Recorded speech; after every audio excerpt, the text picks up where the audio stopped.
हाँ जी, तो आज के लेक्चर में हम डिस्कस करेंगे मैट्रिक्स डायगोनलाइजेशन।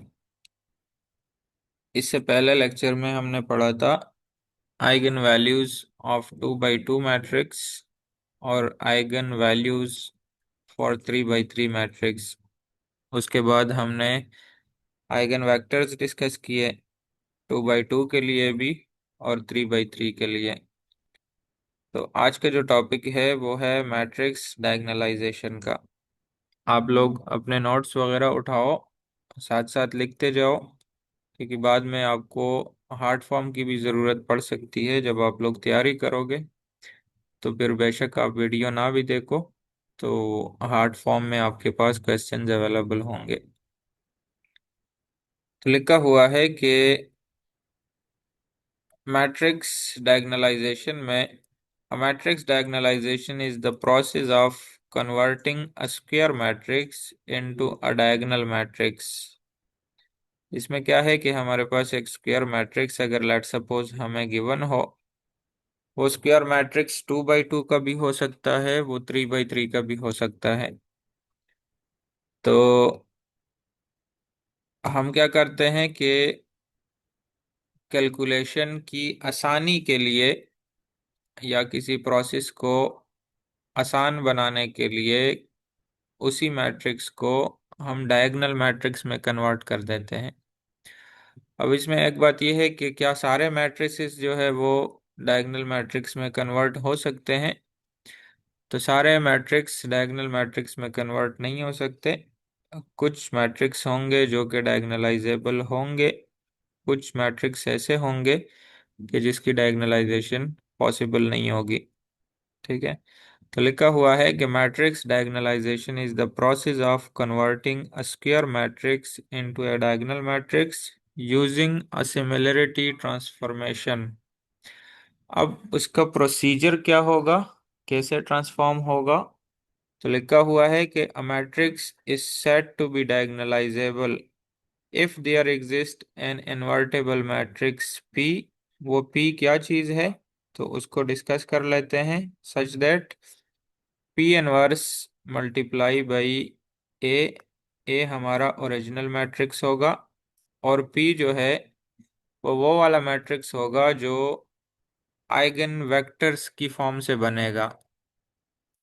यानी कि जो आपने प्रीवियस क्लासेस में आइगन वेक्टर्स फाइंड किए थे ना, फॉर एग्जांपल दो आइगन वेक्टर्स है, तो वो आइगन वेक्टर्स को हम एक मैट्रिक्स की फॉर्म में लिख देते हैं, उसका एक मैट्रिक्स बना लेते हैं।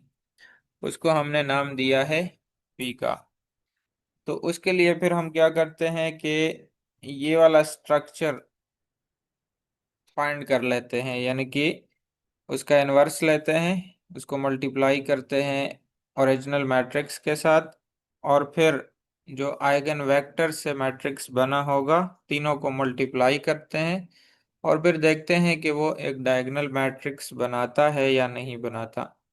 अगर वो बनाता है तो हम कहेंगे कि जो ओरिजिनल मैट्रिक्स हमें दिया गया था that was the diagonalisable matrix. अब इसके अंदर ए क्या चीज है? ए जो है ये ओरिजिनल मैट्रिक्स है जो हमें गिवन होता है। ठीक है। उसके बाद पी लिखा हुआ है, तो यहाँ मेंशन है कि matrix whose columns are eigen vectors of A. यानी जैसे सिंपली मेथड से हम आइगन वेक्टर्स को फाइंड करते हैं ना, तो वही आइगन वेक्टर से हम एक मैट्रिक्स बना लेते हैं। वो कैसे बनाएंगे वो अभी हम एग्जाम्पल से देख लेते हैं, तो वहां से हमें ये क्लियर हो जाएगा कि पी कैसे बनेगा।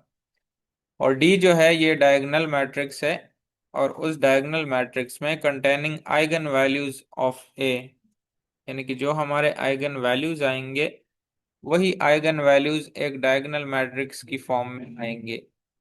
वो कैसे आएंगे तो उसको भी अभी चेक कर लेते हैं। ठीक है। तो अभी हम यहाँ लिख देते हैं कि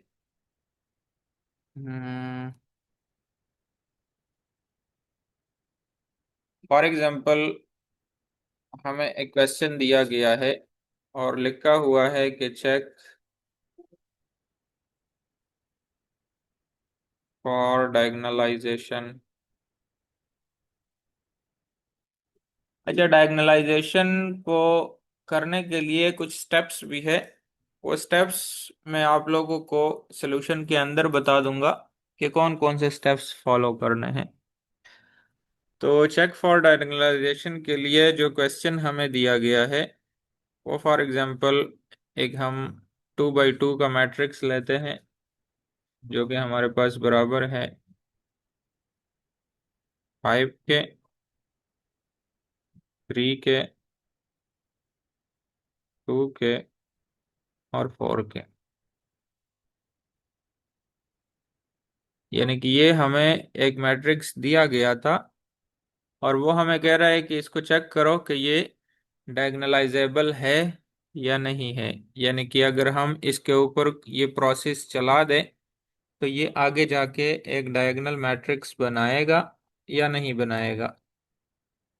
तो स्टेप नंबर 1 में आपने करना यह है कि सबसे पहले आपने इसके लिए आइगन वैल्यूज फाइंड करने हैं। यानी कि मैं सॉल्यूशन में लिख देता हूं।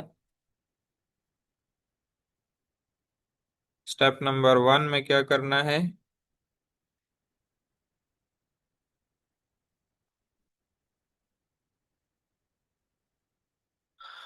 फॉर चेकिंग द डायगोनलाइजेशन,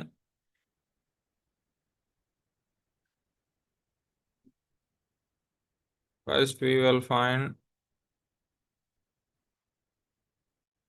आप लोग साथ साथ इसको लिखते जाओ, ठीक है? अपने नोट्स साथ साथ बनाते जाओ। First we will find the eigenvalues. We know that, हमें पता है आइगन वैल्यूज कैसे फाइंड करते हैं। स्ट्रक्चर हमने कौन सा फॉलो करना है? A minus lambda identity equal to 0। ये लास्ट आप लोगों ने ये वाला स्ट्रक्चर यूज किया था, ठीक है? तो इसको आप लोग अभी सॉल्व करो, शाबाश। इसमें वैल्यूज पुट करो और वैल्यूज निकाल लो कि लैम्डा की कौन कौन सी वैल्यूज आएगी। ए की जगह पे हम ये वाला मैट्रिक्स पुट करते हैं। ये प्रीवियस लेक्चर है, आप लोगों को पता है कैसे फाइंड करना है। जिन जिन ने लेक्चर लिया होगा उनको पता होगा।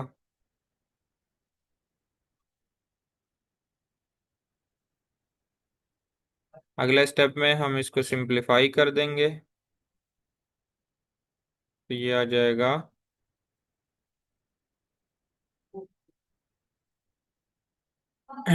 5 माइनस लैम्डा और 4 माइनस लैम्डा, ठीक है?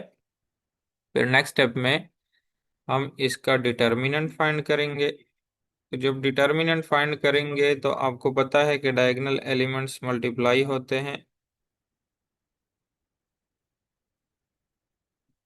डायगोनल एलिमेंट्स मल्टीप्लाई होंगे और जो नॉन डायगोनल है वो उससे माइनस हो जाएंगे।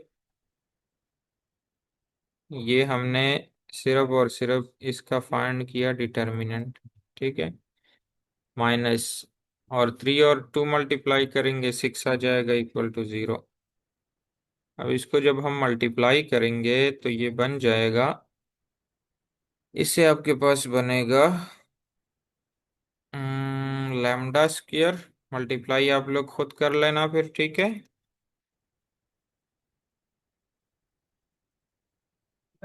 -9 लैम्डा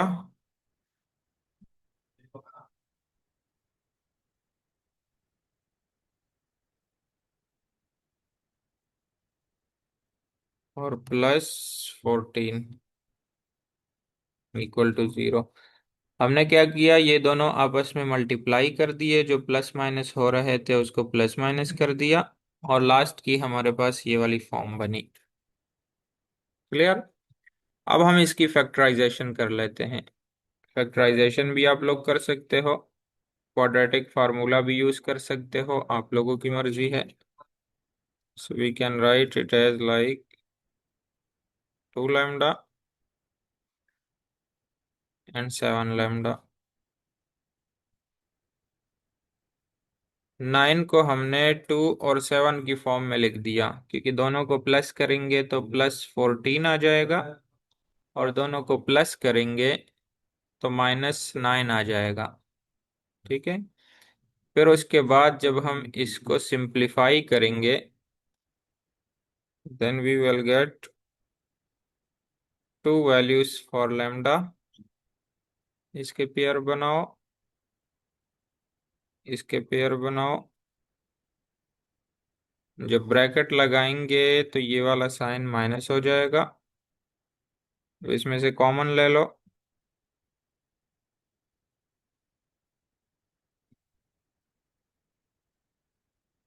पहले वाले से कॉमन लेंगे तो यहाँ पे आ जाएगा λ-2, और दूसरे वाले से कॉमन लेंगे 7 को, यहाँ आ जाएगा λ-2। ठीक है। then we can write it as like Ctrl+C, ये बराबर आ जाएगा λ-2 एंड λ-7 के। ठीक है। अब यहाँ पे आप देखो कि λ-2 भी 0 के इक्वल है और λ-7 भी 0 के इक्वल है। देन लैम्डा की दो वैल्यूज आ जाएगी, λ = 2, λ = 7। तो ये हमारे पास आइगन वैल्यूज आ गई। अब हमने आइगन वेक्टर्स फाइंड करने हैं, ये था स्टेप नंबर 1। यानी कि जब डायगोनलाइजेशन चेक करेंगे तो उसके लिए आपको 3 स्टेप्स फॉलो करने पड़ेंगे। पहले स्टेप में आइगन वैल्यूज फाइंड करोगे, उसके बाद आइगन वैल्यूज के लिए आइगन वेक्टर फाइंड करोगे, और फिर उस आइगन वेक्टर का एक मैट्रिक्स बनाओगे। जब उसका मैट्रिक्स बन जाएगा तो फिर आपने इसके लिए चेक करना है P 1 multiply by A multiply by P। फिर चेक करेंगे कि आया डायगोनल मैट्रिक्स बन रहा है या नहीं बन रहा। ठीक है। तो ये आ गया। नाउ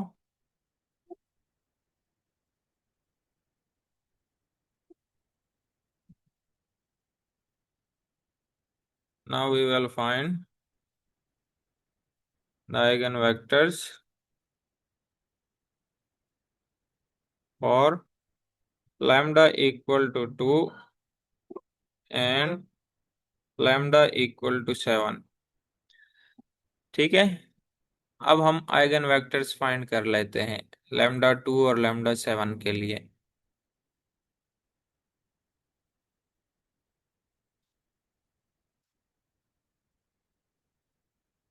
सो हमें पता है कि आइगन वेक्टर्स जब हम फाइंड करेंगे तो उसके लिए स्ट्रक्चर जो हम यूज करेंगे वो बराबर होता है किसके?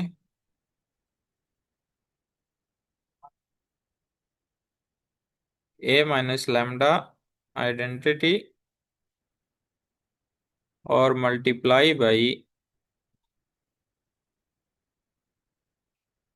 V = 0।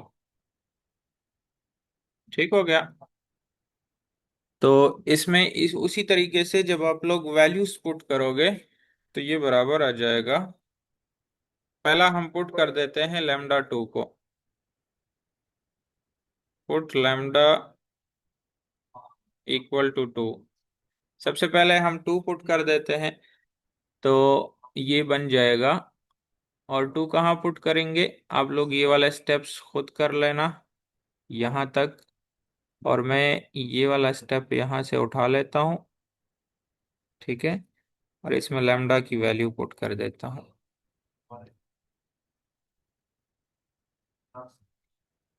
=0, और साथ में आ जाएगा V1 एंड V2। क्लियर। अब जब इसमें हम लैम्डा की वैल्यू पुट करेंगे तो ये बराबर आ जाएगा, यहाँ 2 पुट करो यहाँ भी 2 पुट कर दो। ठीक है, माइनस कर देना। After simplification we can get this one equal to 3 and this one equal to 2। ठीक हो गया। अब आप देखो कि जब हम इसको इससे मल्टीप्लाई करेंगे और इक्वल टू 0 करेंगे, तो हमें ये दूसरा करने की जरूरत नहीं है क्योंकि दोनों सेम है। ठीक है, तो आप ये भी कर सकते हो कि पहले वाले को मल्टीप्लाई करके V1 या V2 की वैल्यू निकाल लो और दूसरे वाले को एज इट इज लिखो। या आप ये भी कर सकते हो कि ये जो सेकंड कॉलम है, सेकंड रो है, इसको बेशक खत्म कर दो, लेकिन कोई मस्त नहीं है। बहरहाल हम ये ऐसे कर सकते हैं कि R2 माइनस R1 कर दें सिंप्लीफिकेशन के लिए। तो ये जो R2 है, R2 0 हो जाएगा। ठीक है, इसको हम ऐसे लिख देंगे, 0 और 0। हाँ भाई, इंशरा सर मुझे नहीं समझ आया लास्ट फ्यू स्टेप। आपने लास्ट लेक्चर ही नहीं लिया तो कैसे समझ आएगा? लास्ट वीडियो देखी है? Inshra, where is Inshra? कहाँ पे है?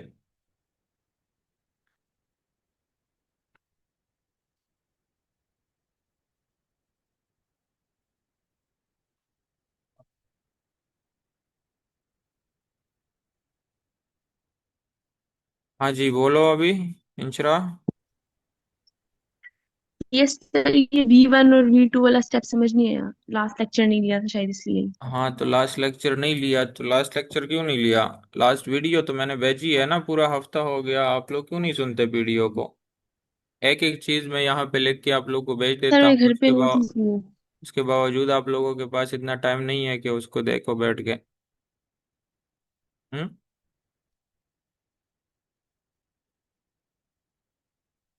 अच्छा, यहाँ देखो, ये जब आइगन वेक्टर्स फाइंड करोगे ना, तो ये वाला स्ट्रक्चर आप लोगों ने यूज करना है, ये ध्यान में रखना है। ये जो V है, ये V1 V2 हमने इसलिए लगाया क्योंकि ये 2 by 2 का मैट्रिक्स है। अगर 3 by 3 का मैट्रिक्स हो फिर V1 V2 V3 आ जाएगा। ये वाला वेक्टर है।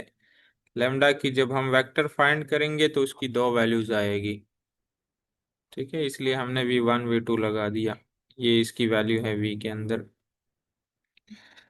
अच्छा, तो इसकी डिटेल मौजूद है प्रीवियस लेक्चर में, तो उसको अच्छे तरीके से आपने सुन लेना है। ठीक है। अच्छा, अभी जहन में रखो कि जब आइगन वेक्टर्स फाइंड करेंगे तो उसके लिए ये वाला स्ट्रक्चर यूज करना है। और V के अंदर अगर 2 by 2 का मैट्रिक्स है तो दो वैल्यूज आएगी इसके अंदर, फिर हम उसको V1 V2 लिख देंगे। अगर 3 by 3 का मैट्रिक्स है तो फिर तीन वैल्यूज आएगी, V1 V2 V3। क्लियर? अच्छा, उसके बाद हम इसको सिंपली मल्टीप्लाई कर देते हैं। जब हमने इसको मल्टीप्लाई किया तो ये बन गया फर्स्ट रो फर्स्ट कॉलम से 3V1 और plus 2V2 equal to 0। Simplify कर देते हैं, V2 को राइट साइड पे ले आओ, ये बन जाएगा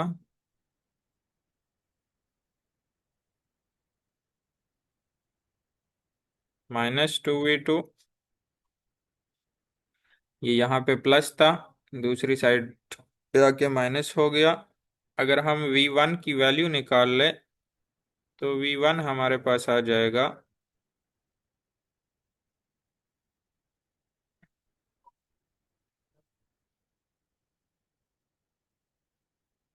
डिवाइड बोथ साइड्स बाई 3 करो, ये आ जाएगा डिवाइड बाई 3। ठीक है, इसके बराबर आ गया। अब आप देखो कि हमारे पास V1 की वैल्यू तो आ गई जो कि इसके बराबर है। और ऊपर अगर हम देखें तो ये जो V हमने लगाया था, ये वाला V, इस V के अंदर दो वैल्यूज आई थी, V1 और V2। तो हम ऐसे करते हैं कि ये वाला जो V1 है, इसकी जगह पे हम ये वाली वैल्यू पुट कर देते हैं जो अभी हमने निकाली है। तो इसको ऐसे लिख देते हैं, हेयर V हमारे पास बराबर था V1 के और V2 के। अब हमने यहाँ पे V1 की वैल्यू तो निकाल ली और V2 की वैल्यू नहीं है, तो V1 की जगह पे उसकी वैल्यू पुट कर देते हैं और V2 को एज इट इज रख देते हैं जहाँ जैसे था, उसको हमने नहीं छेड़ा। V2 को हमने एज इट इज पुट कर दिया। अब हमें पता है कि दोनों में V2 कॉमन है, V2 कॉमन ले लेते हैं। जब V2 कॉमन लिया, इधर 1 रह गया और इधर -3/2/3 रह गया। ठीक है। तो आप लोगों को मैंने बताया था कि अगर लेट सपोज इस तरह फ्रैक्शन की फॉर्म बने वेक्टर के अंदर, तो आप लोग ऐसे करो कि इस फ्रैक्शन को ख़त्म कर दो। तो अगर हम इसको -3 से मल्टीप्लाई करें तो ये माइनस भी ख़त्म हो जाएगा फर्स्ट नंबर से। ये कोई हार्ड एंड फास्ट रूल नहीं है, आपके पास ये वाला वेक्टर यहाँ तक भी ओके है, यानी कि V1 वेक्टर यहाँ तक भी कंप्लीट है। बाकी हम मज़ीद प्रोसेस की सिंप्लीफिकेशन के लिए इसके जो फ्रैक्शन है उसको ख़त्म कर देते हैं। तो जब हम इसको -3 से मल्टीप्लाई करेंगे तो फिर दोनों नंबर्स मल्टीप्लाई होंगे, तो ये आ जाएगा, यहाँ पे 3 और 3 कैंसिल हो जाएंगे, 2 आ जाएगा, और यहाँ -3 से मल्टीप्लाई होगा तो ये आ जाएगा -3। ठीक है। तो हमारे पास जो पहला वेक्टर आया V1 वेक्टर, वो बराबर आ गया 2 और -3 के। ठीक है, फॉर लैम्डा इक्वल टू 2 के लिए। जी सर। जी बताइएगा, क्लास ले रहा हूँ।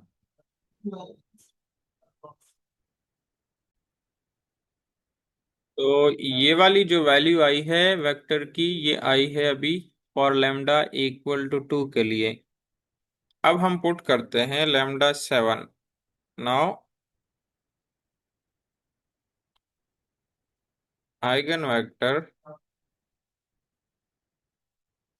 For lambda equal to 7। ठीक है। और λ7 हम पुट करेंगे यहाँ पे, ये वाली जो फॉर्म है ना, इसमें हम λ7 पुट कर देते हैं। यहाँ पे लैम्डा की जगह 7 पुट कर दो और यहाँ भी लैम्डा की जगह 7 पुट कर दो। ठीक है। फिर इसको सिंप्लीफाई कर देते हैं।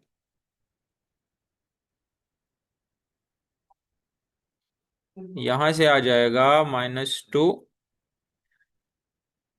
यहाँ से आ जाएगा -3। क्लियर।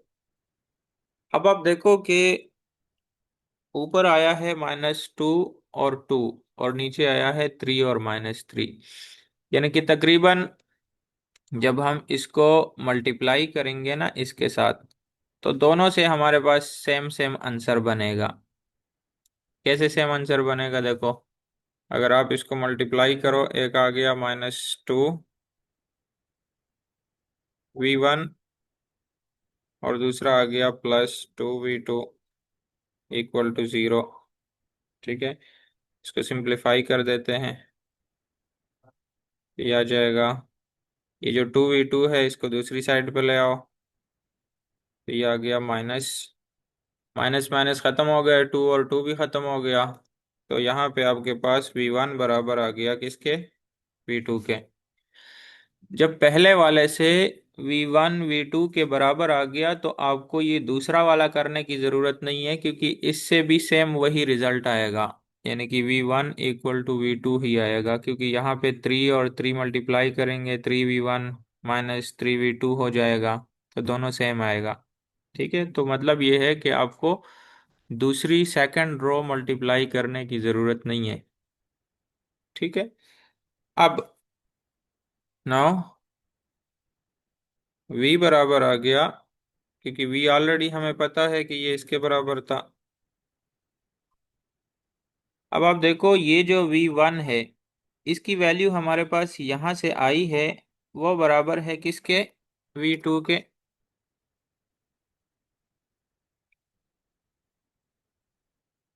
वालेकुम सलाम।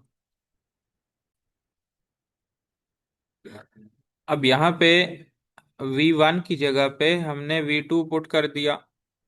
अब हमें पता है कि दोनों में v2 और v2 कॉमन है, तो हम इसको ऐसे लिख देंगे।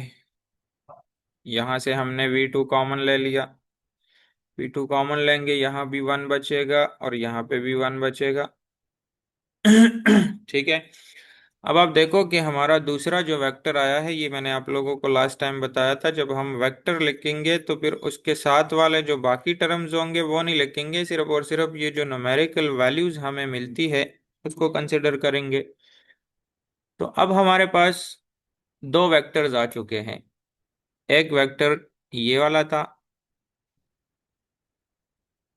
ये वाला जो v1 वेक्टर था, जो लैम्डा इक्वल टू 2 के लिए आया था। और दूसरा vector for lambda equal to 7 के लिए ये वाला बना है। ठीक है। तो अभी तक हमने डायगोनलाइजेशन के लिए दो स्टेप्स किए। पहले स्टेप में हमने आइगन वैल्यूज फाइंड किए, दूसरे स्टेप में हमने आइगन वेक्टर्स फाइंड किए। अब हम ये करेंगे कि ये जो वेक्टर्स है, इन वेक्टर्स को एक मैट्रिक्स की फॉर्म में लिख देंगे। यहां लिख देते हैं, now eigen vectors in the form of matrix. और उस मैट्रिक्स को हम P का नाम दे देते हैं। नाम से कोई फर्क नहीं पड़ता, नाम आप बेशक अपना नाम रख दे दो, P लिख दो, Q लिख दो। ठीक है, उससे फर्क नहीं पड़ता। हम इसको लिख देते हैं ऐसे। पहला हमारा मैट्रिक्स था जो कि बराबर था 2 के और -3 के, और दूसरा वेक्टर आया है 1 और 1। तो ये हमने एक मैट्रिक्स बनाया आइगन वेक्टर्स की वैल्यूज से। अब हम इसके लिए चेक करेंगे ये जो फॉर्म है, ये ये फॉर्म चेक करेंगे। मतलब P हमारे पास ऑलरेडी आ चुका है, जो अभी हमने ये बना दिया। 2 - 3 ये कहाँ से आया है? ये पहला वेक्टर है और ये दूसरा आइगन वेक्टर है। अब आप लोगों का काम ये है कि आप लोग इसका इनवर्स फाइंड करोगे। इनवर्स आप लोगों को पता है 2/2 का कैसे फाइंड होता है। ठीक है, adjoint of P divide by P determinant. उसको मल्टीप्लाई करोगे ओरिजिनल मैट्रिक्स के साथ। ओरिजिनल मैट्रिक्स कौन सा है? जो हमें क्वेश्चन में दिया गया है, ये वाला, ये जो मैट्रिक्स है। दोनों का जो आंसर आएगा, फिर उसको मल्टीप्लाई करना है इस P वाले मैट्रिक्स के साथ। ठीक है, तो यहां मैं लिख देता हूं, now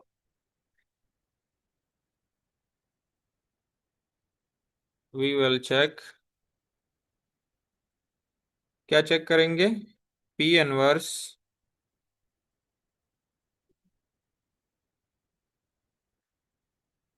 multiply by A multiply by B equal to D। Here सबसे पहले आप इनवर्स फाइंड करो। इनवर्स आप लोगों को पता है किसके बराबर होता है? Adjoint of P divide by P determinant. ठीक हो गया। तो सबसे पहले जब आप पी डिटर्मिनेंट फाइंड करोगे तो ये आपके पास आ जाएगा।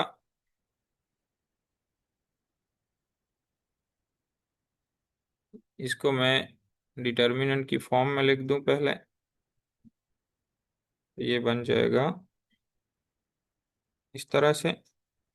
मल्टीप्लाई करेंगे तो ये आ जाएगा P determinant equal to 2 + 3 equal to 5। ये आ गया determinant. Diagonal matrix, diagonal elements multiply कर दिए और बीच में माइनस का साइन आता है, तो वो माइनस का साइन और ये वाला माइनस का साइन प्लस हो जाएंगे। ये आ गया डिटर्मिनेंट। इसमें पुट कर देते हैं। P inverse will be equal to, ये आ जाएगा 1/5 मल्टीप्लाई बाई एडजॉइंट। एडजॉइंट में क्या करते हैं कि ये और ये जो डायगोनल एलिमेंट्स है इसकी प्लेसेस चेंज कर देते हैं, और ये वाले जो नॉन डायगोनल है इसके साइन चेंज कर देते हैं, तो ये बन जाएगा कुछ इस तरह से।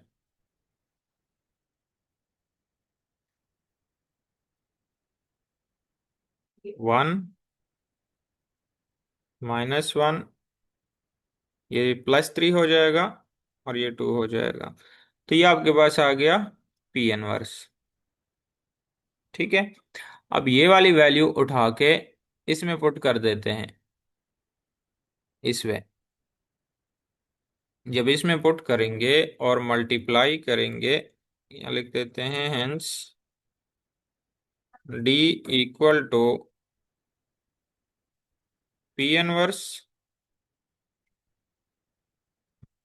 Multiply by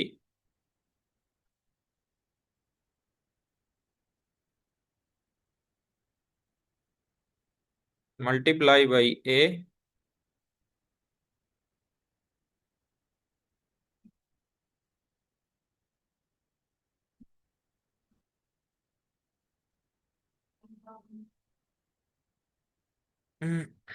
multiply by A and multiply by P.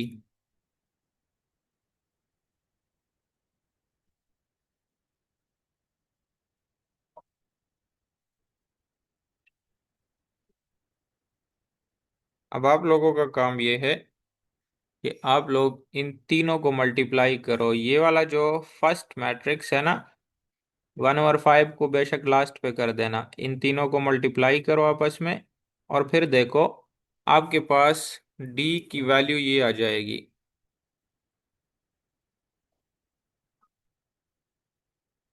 D आपके पास बनेगा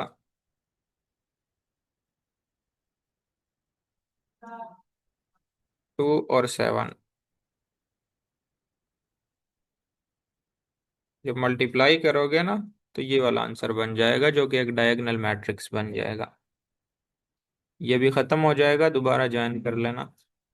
ठीक है।